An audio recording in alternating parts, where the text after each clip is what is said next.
While Jack Nicholson may have famously screamed the line, "You can't handle the truth," I believe you can. So in today's video, I'm going to share with you the brutal truth about average savings rates in the United States by age. And it's not all bad news. There's some good news in here too. So let's jump in and see what it is.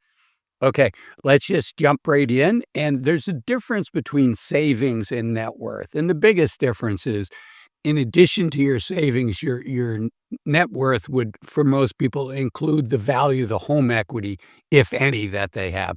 So let's start off and look at the average net worth by age in the United States. And this is data by the Federal Reserve. Every 3 years, they do a survey of consumer finance. Okay, so less than 35 years old, the average net worth is a little under $185,000. That doesn't sound so bad. 35 to 44, it's $550,000. What are people complaining about? 45 to 54 years old, it's almost $1 million. 55 to 64, it's over $1.5 million. And that's when people are thinking about retiring early or getting close to retiring. 65 to 74 is the heart of when people start retiring. It's about $1.8 million. And then for folks 75 plus, the average net worth is $1.6 million. So what are people screaming about? Well, the problem is these numbers are heavily skewed by the top 1%, 5%, and 10%. A much better number is the median, which is half of the people did better, half of the people did worse. Let's look at that by age. So if we look at the median net worth of people under 35 years old, it went from almost $185,000 down to $40,000. So you can see that difference, the skew of the top 1, 5, and 10% is enormous. Okay, 35 to 44 years old, the median net worth, half the people did better, half the people did worse, is about $136,000. 45 to 54, it's about $250,000. 55 to 64, people thinking about, can I retire early? For those folks, it's $365,000. Remember, this includes the home equity if they own a home, and if they have any equity, the value of the home equity, which is estimated to be about half of their net worth. People 65 to 74, this is when most of us are thinking about retiring. It's about $410,000. You can see it continues to go up after 64. And then 75 plus, people are starting to spend down their assets, and the median net worth drops to $335,000. But look at the difference between the average and the median, and it's really important. Okay, I shared with you there's some good news as well. Before we get there, I want to talk about debt. How much debt do we have? And in two areas of debt, one is super expensive debt, which is credit card debt. And this chart here by Credit Karma shows what the average debt is. Credit card debt is by age. And you can see it's pretty substantial. I mean, people 77 to 94 have over $5,000 on average of debt. Baby boomers have a little over 7,000. It peaks out with Gen X being almost $8,000 of average credit card debt. And then millennials, it's over $5,000. And then for Gen Z, we're the oldest as of the time of this chart, was 25 years old. It was about $2,500. So that's credit card debt. But what about student loan debt? You may think, hey, Azul, people 65 years old don't have much debt remaining, but this is the average remaining student loan debt by age group. So of the people that have a student loan, you can see that people 60 plus still owe $36,000 of student debt. It's one of the challenges with student debt is it's easy to get in a situation where you pay and pay and pay, but your balance never goes down. People 50 to 59, it's 44,000. You can see that's pretty consistent, and it goes down for people under 30. But what percent of all student loan in the United States, and is this just a couple people that have debt? You can see that all student loan debt in the United States, 8% of that is owed by people over 60. 15% of that is owed by people 50 to 59. So between those two, it's almost 25% of all student debt. So it's not a small amount. And the other thing that's not a small amount, officially it doesn't show up as a debt, but our healthcare expenses.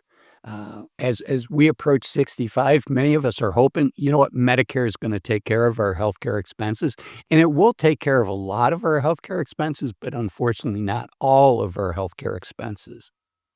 Fidelity Investment tells us that the average person at 65 years old is looking at $165,000 for the remaining of their lifetime, 65 until they pass away. $165,000, not including the cost for long-term care insurance per person. That's a staggering amount. For a married couple, that's $330,000. So making good decisions regarding our Medicare is critical, and that's why I'm proud to partner with today's sponsor, Chapter. Chapter provides expert-free Medicare advice to their clients, and the reason I'm proud to partner with them is because I believe they bring their expertise to you to help you make the decision that's best for you. They're not used car salesmen. I want to read you a comment left by one of my viewers. Here's what they said after they called Chapter. Chapter, pleasantly surprised. I called thinking they would just try to push hard on some Advantage plan. The guy did not. He actually said that original Medicare and a supplement were the best choices. Not sure how he, Chapter, makes any money off that advice, but their street cred sure goes up with me because I didn't get the expected car sales guy pitch. I don't want you to get the car sales guy pitch. I want you to have an expert that listens first, hears what your situation is, and then uses their expertise to help you make the best decision for you. And that's why I'm proud to partner with Chapter on this video. You can reach Chapter at this phone number here, or you can reach out at this QR code or this link. Thank you, Chapter, for sponsoring this video. Okay, we talked about healthcare costs. Now, what's the good news? The good news is for many of us, home equity has been a boom. The last 20 years has been good for residential real estate for primary homes. Prices have gone up, and that's helped those of us that own homes. As I said earlier, about half of our net worth is attributed to the home equity in our homes. Okay, and about 80% of us in the United States are homeowners age 60 and over. And about half of our net worth, this is according to a report by Vanguard, which is titled, Home is Where the Retirement Funding Is. I mentioned I was going to share some good news. And this chart here, the darker the color, the more home equity the average person has in their home. And so some retirees, some people 60 plus, some people that want to become financially independent are moving from dark blue states like California to lighter blue states where they can get a home at a lower price and unlock some of their home equity. The report goes on to show, though, unfortunately, very few of us move. This is the percent of the population that moves each year, and you can see it goes down as we get older, right up until we're 80, and then it goes up, and that's folks probably moving to assisted living or moving in with their home, moving in with their family. And you can see the migration among people 60 and older. This is as of 2019. Those of us that do move, most of us, a third of us, are going to stay within the county. Another 42% are going to stay within our state, so that's 75% of us. Only 20% of us will change states, and only 4% of us will live abroad. So that's the good news. Bad news is we have home equity that we can unleash to help us with our retirement. The bad news is we're unlikely to do it. So I want to focus on a stat where there is something that we can do, and that is our health. This chart here shows the healthy life expectancy by country, and you can see in many countries, the healthy life expectancy is 72 years or older, how long we can expect to stay healthy. But unfortunately, in the U.S., it's just 66.1 years. What that means is many of us are gonna lose our health shortly after we retire. 66.1 years is just 13 months past 65, and so controlling what we can control, and I think we can control 2 things that'll have a big impact on the success of our retirement. One is investing the time, the money, and the effort in our health, whether that's nutrition, whether that's working out, stretching, physical therapy, whatever it is. And the second one is to gain confidence in our retirement. And the night it's a lot easier to gain confidence in your retirement than it is to stay healthy because we can pay somebody to help us with that. How do we get confidence? We get confidence by developing a retirement plan. I think the gold standard to develop a retirement plan, a financial plan, so we have confidence.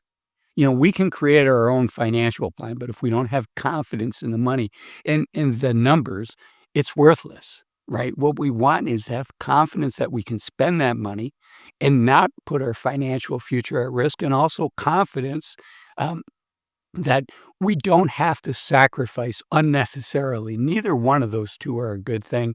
Um, so the gold standards to work with a fiduciary financial advisor. I know many of my viewers are never going to do that. If that's you, I urge you, instead of building your own plan in Google Sheets or Excel, buy software that's designed to help you build a good plan that will give you confidence and clarity on what your future looks like.